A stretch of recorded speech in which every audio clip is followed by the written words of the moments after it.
कहने वाले ज़्यादा सुनने वाले को समर्था बरतनी चाहिए। सामने बैठोगे तो सामने से भी अच्छा लगेगा कि हाँ यार आपके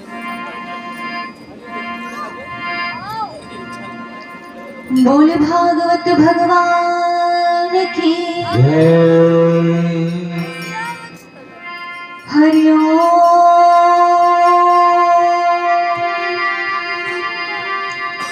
श्री गणेशाय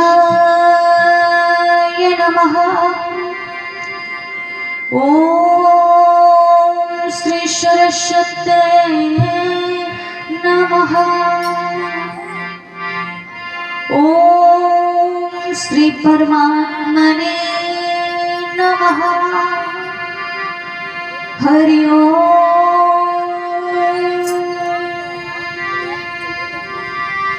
श्री कृष्ण चंद्र चरण कमलेभ्यो नमः। मातृ पितृ चरण कमलेभ्यो नमः। श्री सद्गुरुदेवाय नमः।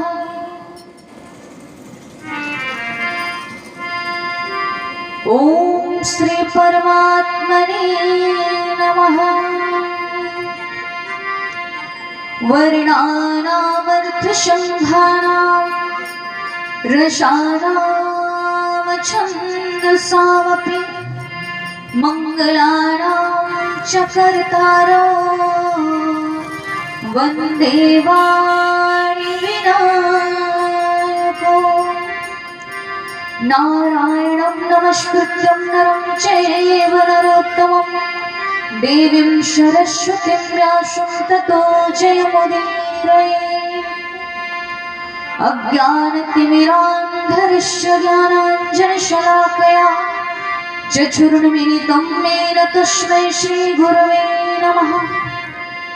भक्ति भक्त भगवन्त पर चतुर्नाम बपुएक तिनके पद वंदन किए नाशे विघ्न अनेक।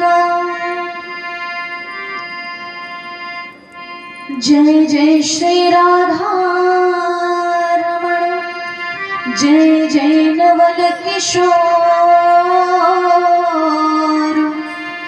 जय गोपी चित चोर प्रभु जय जय माखन चोर।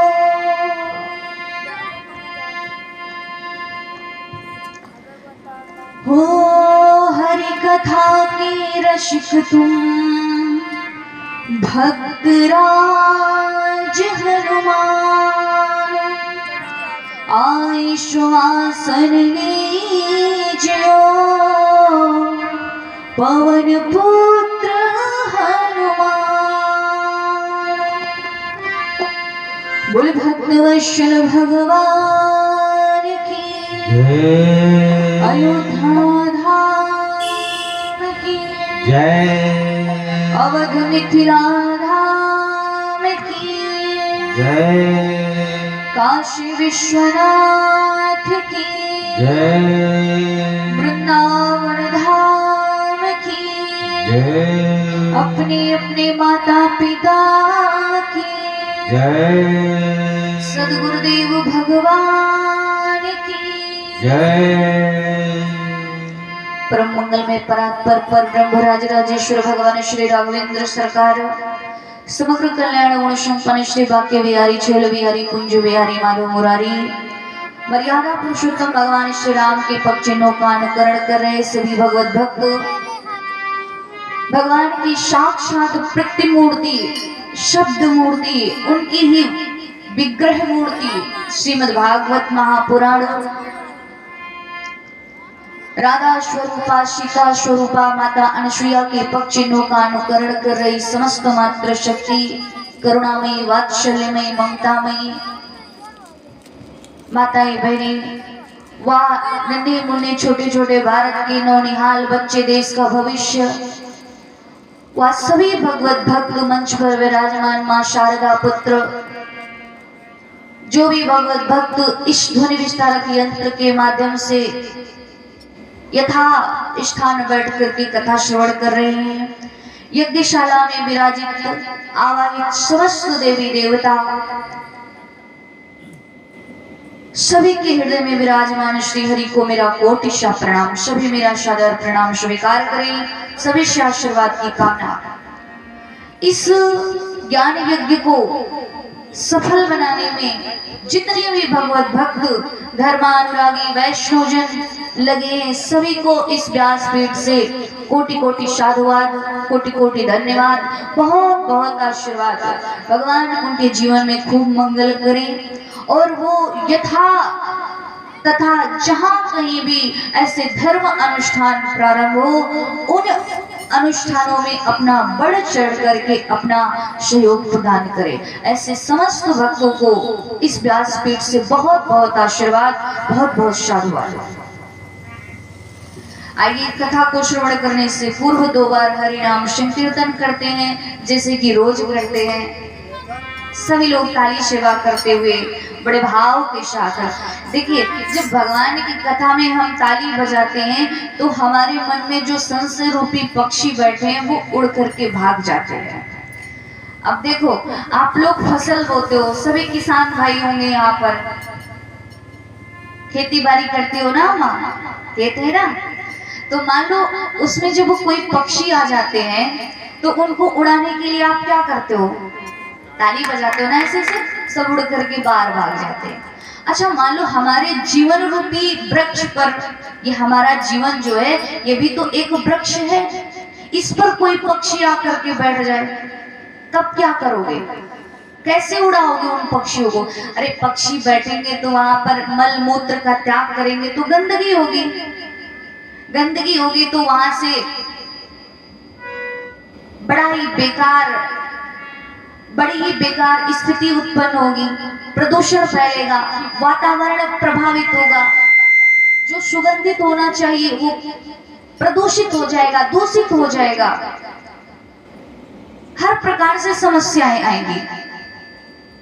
तो हमारा जीवन, ये हमारा जीवन जो वृक्ष रूपी है, ये हरा भरा रहे, सुपल्लवित रहे, इसमें जो तना है, जो शाखाएं हैं, जो पत्तियां हैं, उन पर कभी पतझड़ ना आए कि एक एक पत्ती बिखर जाए।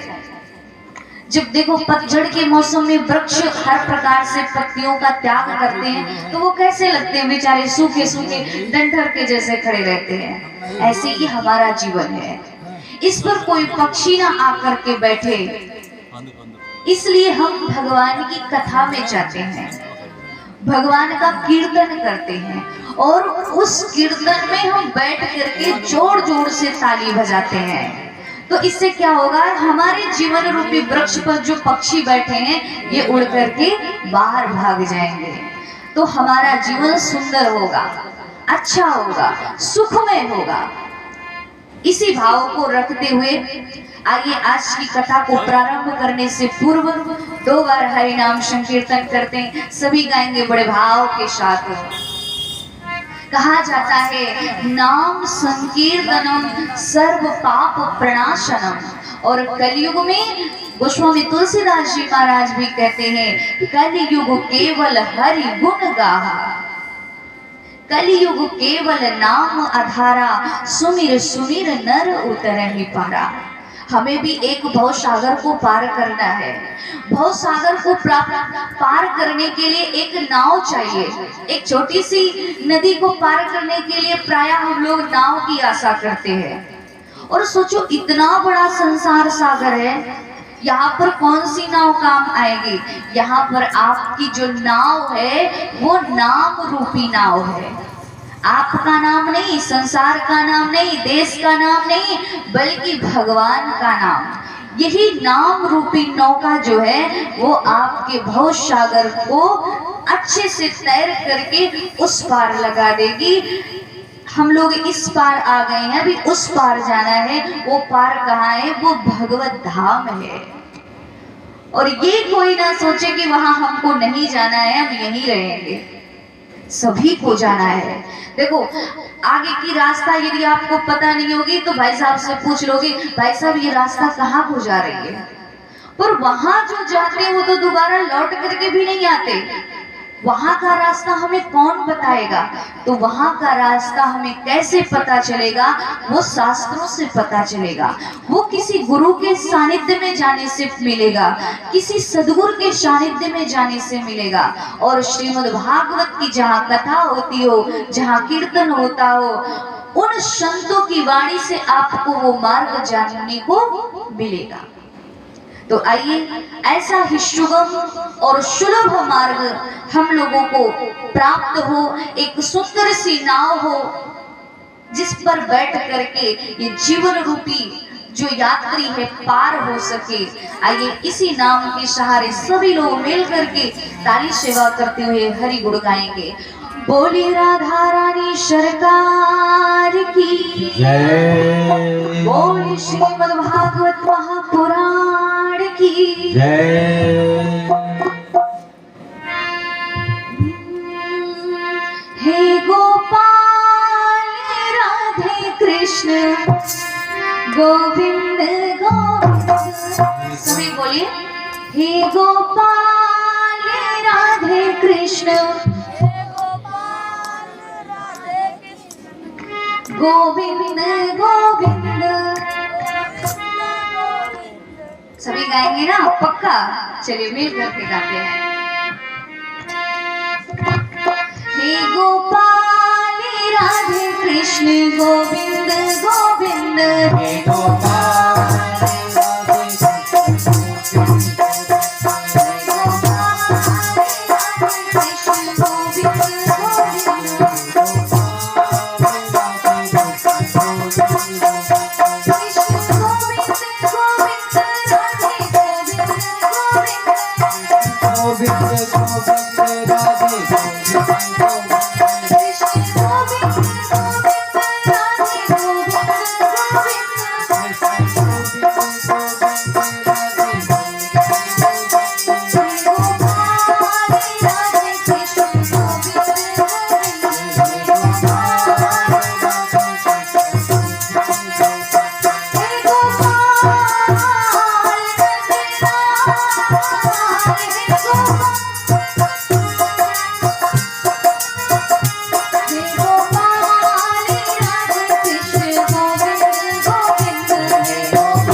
जिन जिनका सच में राधा नाम धन है, हरि नाम धन है, राम नाम धन है, वो दोनों हाथ उठा करके एक बार जोरदार जयकारा लगाएंगे।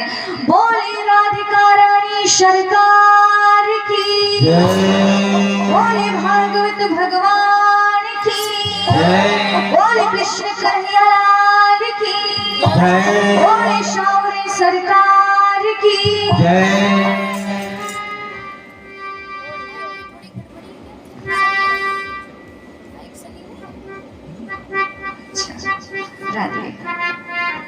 आइए महाराज कथा में प्रवेश करते हैं। कल कितने जन कथा में आए थे? आप आई थी माँ जी? प्रणाम है आपको। कल कथा कहाँ तक हुई थी? आज समझौता खाने में लगे हैं। भूलना मत, सब काम भूल जाओ, पर भगवान की कथा कभी मत बोलो। ऐसा आप लोगों से हाथ जोड़ करके प्रार्थना है।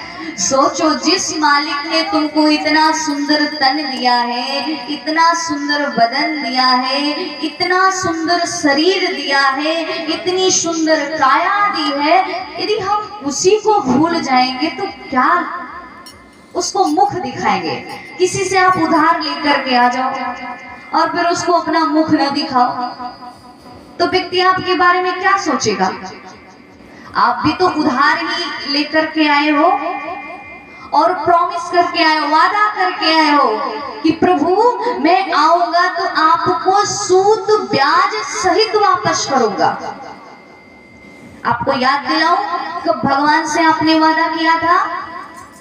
जब आप माँ के गर्भ में होते हो, एक नरक में पड़े होते हो, अनेक प्रकार के कीड़े मकोड़े आपको खाते हैं। जब माँ किसी खट्टे पदार्थ का सेवन करती है तो आपके शरीर पर लगता है। जब माँ कुछ कड़वा खाती है तब भी बच्चे को असर पड़ता है। इसीलिए जो माताएं अंक में होती है उनको बड़ी सावधानी बरतनी पड़ती है।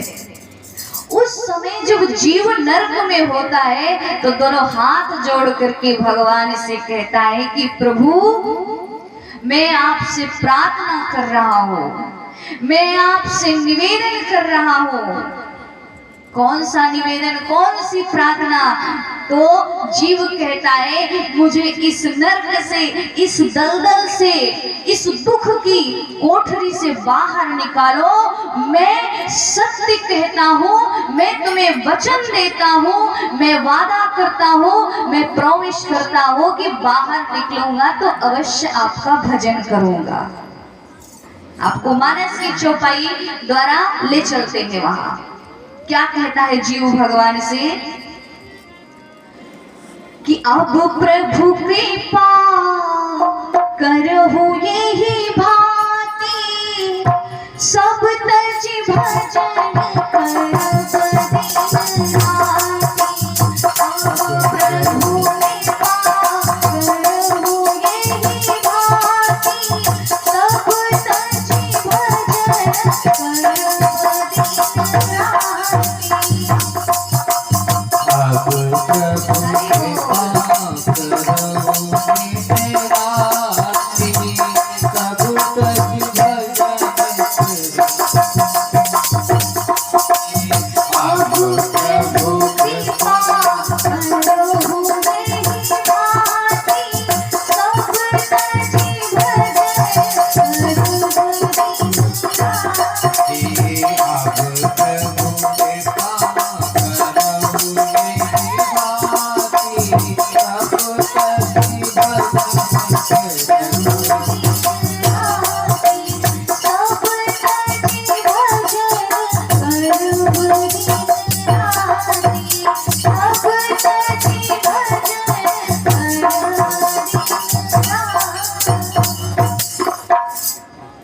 क्या कहता है जी, सब कुछ तज करके, सब कुछ छोड़ करके सरकार में आपका भजन करूंगा, भगवान में आपका भजन करूंगा, ऐसा कहता है जी।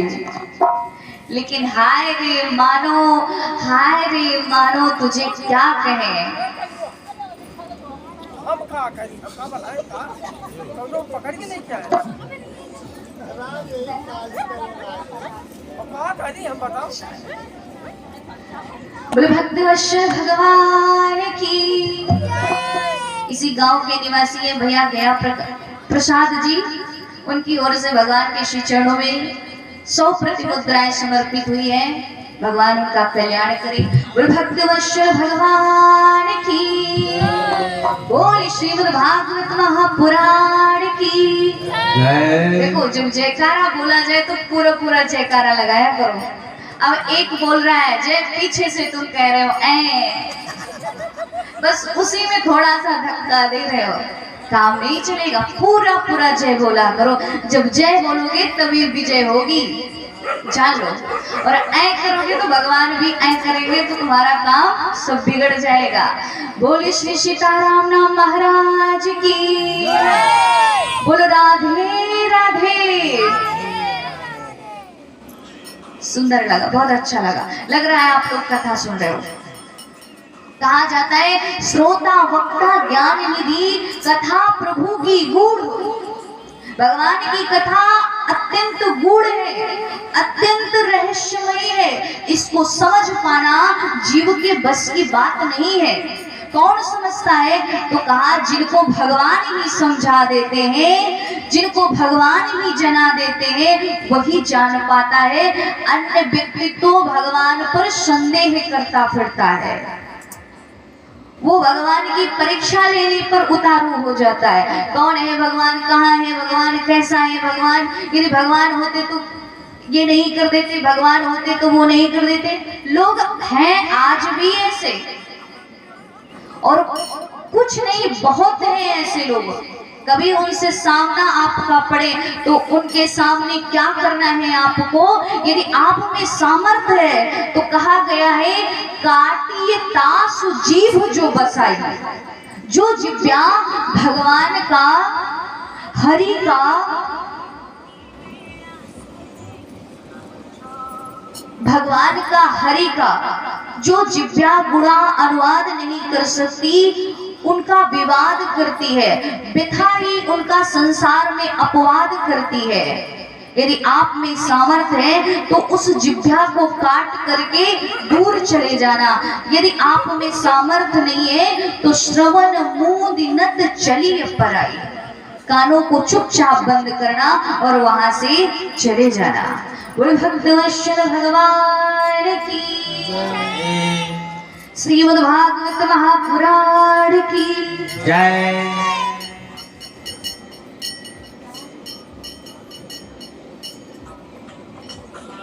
श्रीमद् भागवत महापुराण की श्री शरण में भैया राज जी हैं, अमावा के हैं। उनके कर कमलों द्वारा भगवान के श्री चरणों में 500 प्रतिमुद्राएं समर्पित हुई हैं। जोरदार तालियों के साथ इनका साधुवाद, बहुत बहुत आशीर्वाद। बोले भक्तवत्सल भगवान की। आज महाराज जीव हर प्रकार से व्यथित है, रो रहा है, तड़प रहा है, बिलख रहा है। कभी राजनेताओं के पास जाता है, कभी बाबाओं के पास जाता है, कभी किसी के पास जाता है, कभी किसी के पास जाता है। जाते हैं ना सभी, क्योंकि सभी दुख से परेशान है। देखो अस्पताल में भी देखो लंबी भीड़ लगी है, बाबाओं के पास भी लंबी भीड़ लगी है, हर जगह भीड़ ही भीड़ लगी है। भैया थोड़ा शांत रहिए। बोले श्रीमद् भागवत महापुराण है, कोई तन दुखी कोई मन दुखी, कोई धन बिन रहत उदास, थोड़े थोड़े सब दुखी। बोले सुखी कौन है? कहा सुखी हरि को दास। भगवान का भक्त सुखी है, जो भगवान का कीर्तन करता है, जो भगवान का भजन करता है। कहा जाता है राम कहने से आराम मिलेगा, खाने को पकवान मिलेगा, रहने को मकान मिलेगा, उड़ने को विमान मिलेगा, राम कहने से आराम मिलेगा। संसार में आपको सुख नहीं मिल सकता। आप किसी भी होटल में चले जाइए, जब तक आपके पॉकेट में मनी है तभी तक आपको सब कुछ अच्छा लगेगा, अन्यथा वहाँ के जो लोग हैं ना वो आपको वहाँ से भैया हो गया अब आप यहाँ से निकल सकते हैं। ये बड़े बड़े होटलों की बात है। होटलों की क्या बात करूं मैं, अपने परिवारों की बात करूं, अपने समाज की बात करूं, अपने घर की बात करूं, अपने पुत्र पुत्रियों अपने बालकों की बात करूं। जब तक माँ बाप अच्छे खासे रहते हैं, वो अपने हाथ से करके खाते हैं, तब तक उनकी बड़ी मान होती है, बड़ी इज्जत होती है। वहीं पर थोड़े से वृद्ध हुए, थोड़ा सा अस्वस्थ हुए, वैसे ही वो बेटे और बहू को भार लगने लगते हैं। ये संसार का नियम है। यहाँ सब यदि प्रेम करते हैं आपसे तो सिर्फ और सिर्फ स्वार्थ का प्रेम करते हैं। सबका एक एक अपना स्वार्थ छिपा है आपसे प्रेम करने का। आज आपसे निवेदन कर दो, ये संसार जो है ये प्रेम के लायक नहीं है, तो क्या हम प्रेम करना छोड़ दें? नहीं नहीं, सबसे करिए, पर जो सच्चा प्रेम है वो आप सिर्फ और सिर्फ भगवान से करिए। और मैं सलाह नहीं देती हूं कि आप किसी देह मात्र से प्रेम करिए।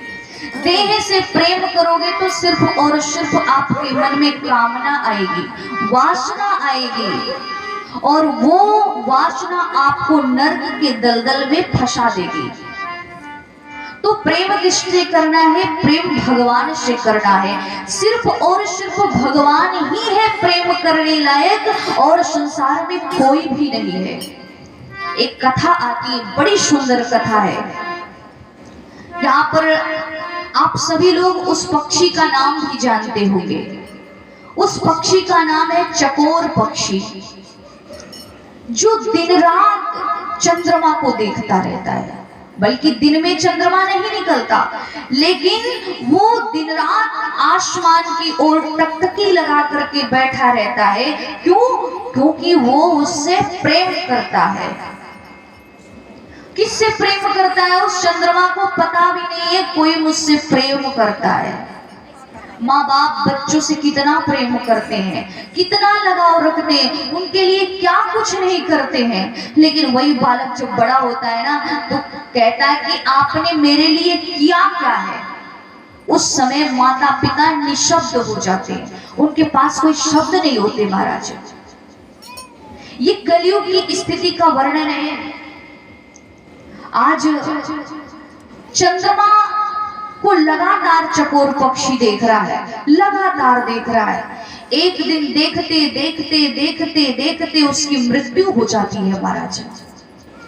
जब मृत्यु होती है तो वो कहता है कि मेरी राख को, मेरी जो ये देह है इसको जलाना और इसकी राख को कहीं फेंकना मत, गंगा जी के घाट पे मत ले जाना। वो कहता है कि मेरी राख को एक जगह किसी गांव के शिवालय के बाहर रख देना, जहां महादेव जी का मंदिर बना हो, उस स्थान पर रख देना। तो किसी ने कहा कि उस स्थान पर रखने से क्या होगा?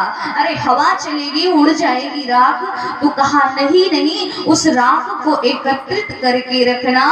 कभी भी महादेव यदि उस सड़क से, उस रोड से, उस ओर से निकलेंगे तो देखेंगे अपना शिवाला, अपना घर, अपना स्थान, तो वहां पर विराजमान होंगे। फिर रात्रि विश्राम करेंगे, प्रातः काल उठेंगे, स्नान करेंगे, उपासना करेंगे, जब पूजा करेंगे तो उसमें तिलक लगाएंगे। और महादेव जी तो भस्म का लेपन करते हैं, वो भस्म लगाते हैं, और वही भस्म जब अपने माथे पर लगाएंगे तो भगवान महादेव जी के मस्तक पर चंद्रमा होता है, मैं अपने प्रियतम को पा जाऊंगा, उस चंद्रमा से मिल जाऊंगा। इतनी बड़ी सोच है चकोर पक्षी की। एक दिन तो ऐसा होता है, कवियों की बड़ी कोरी कल्पना की गई है।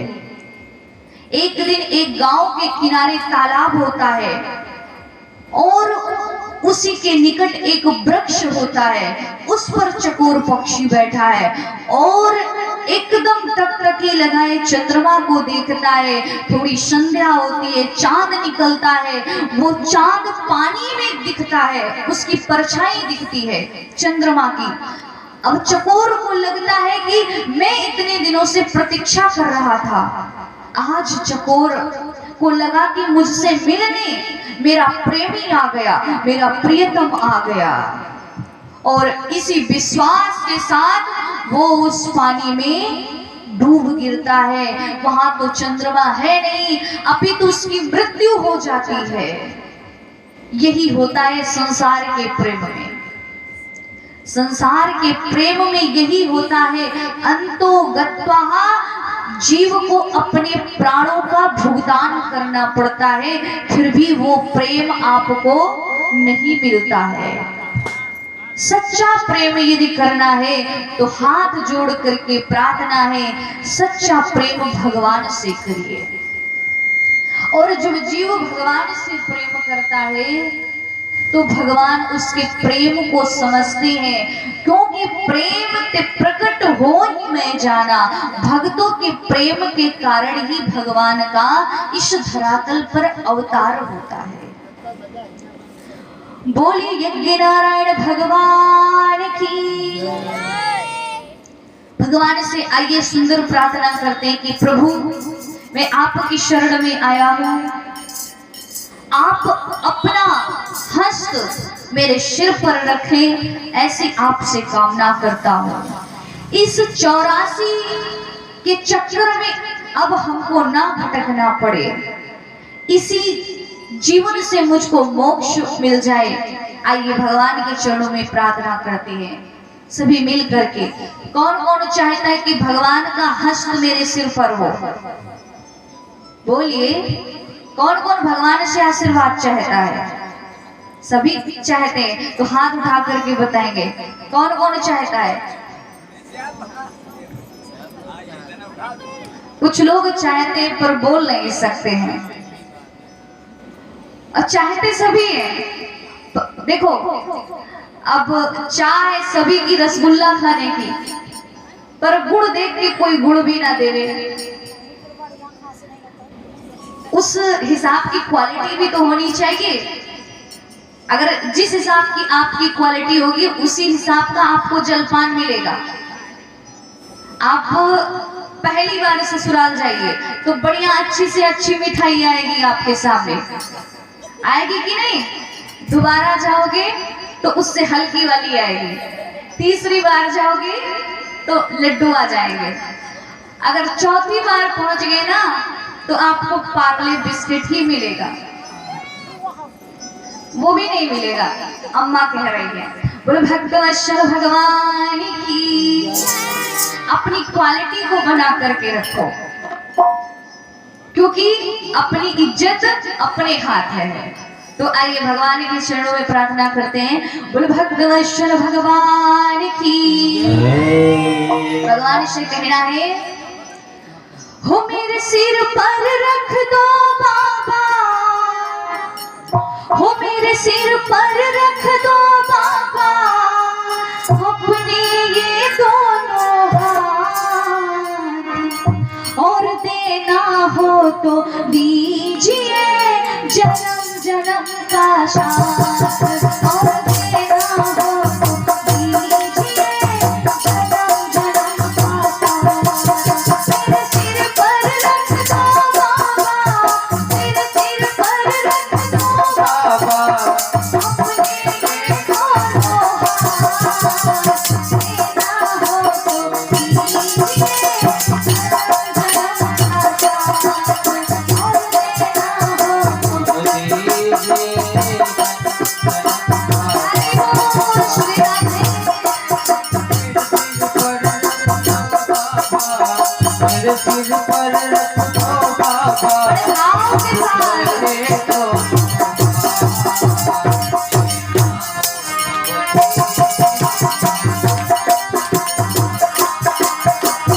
देना हो तो दीजिए जन्म जन्म का साथ और देना हो तो दीजिए जन्म जन्म का साथ।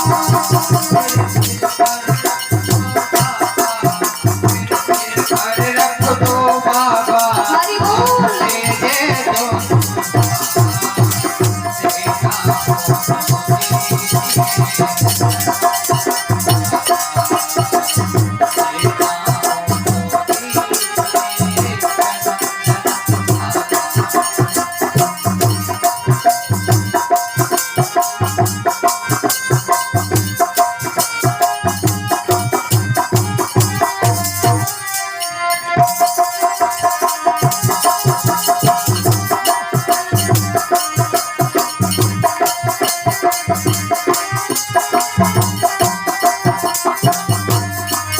कोई बड़ा दानदाता खड़ा हो तो उसके समक्ष धन दौलत इन सब की मांग मत करना, नहीं तो फंस जाओगे।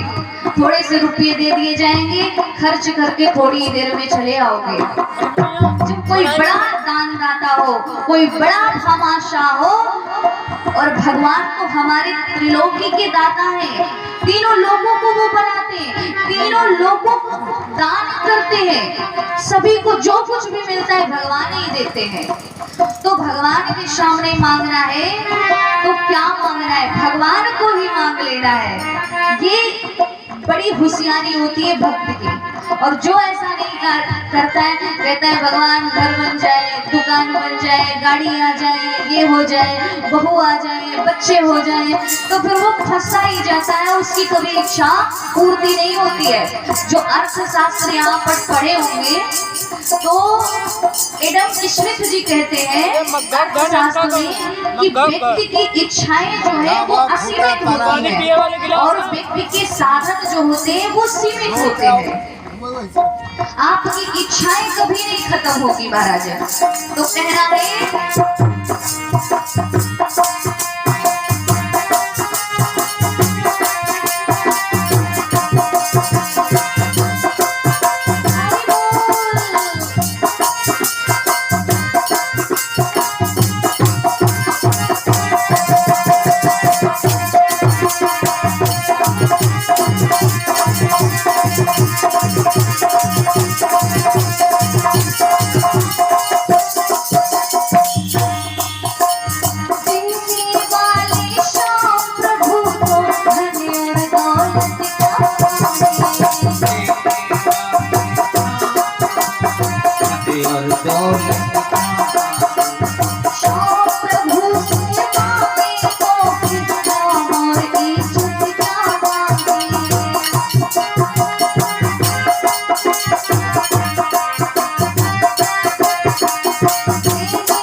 इसी गांव के निवासी हैं।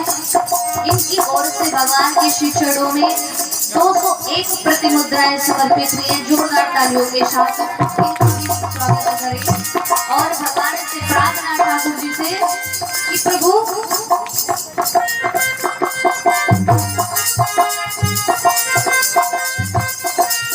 भैया राज है, इसी गांव के हैं, छोटा सा बालक है एक, उसकी ओर से 51 प्रतिमुद्राएं आई है। भगवान इनका भी खूब कल्याण करें, खूब खूब साधुवाद, धन्यवाद।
बोले भक्तवत्सल भगवान की जय, बोले श्यावर रामचंद्र भगवान की जय।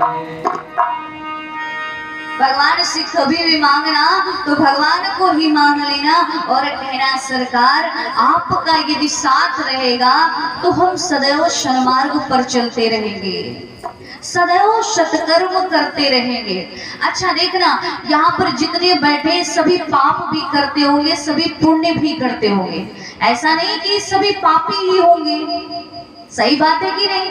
पुण्य भी करते हैं लोग, दान भी करते हैं, यज्ञ भी करते हैं, हवन भी करते हैं, जप भी करते हैं, तप भी करते हैं, स्नान करके सूर्य देव को जल भी चढ़ाते हैं, करते हैं कि नहीं? लेकिन हमको जो हम पुण्य करते हैं उसका फल क्यों नहीं मिलता? कभी भी देखना। हाँ, अम्मा की बात सही है, सही कहा आपने, कभी तो देखे, वो जरूर देखे जो भक्त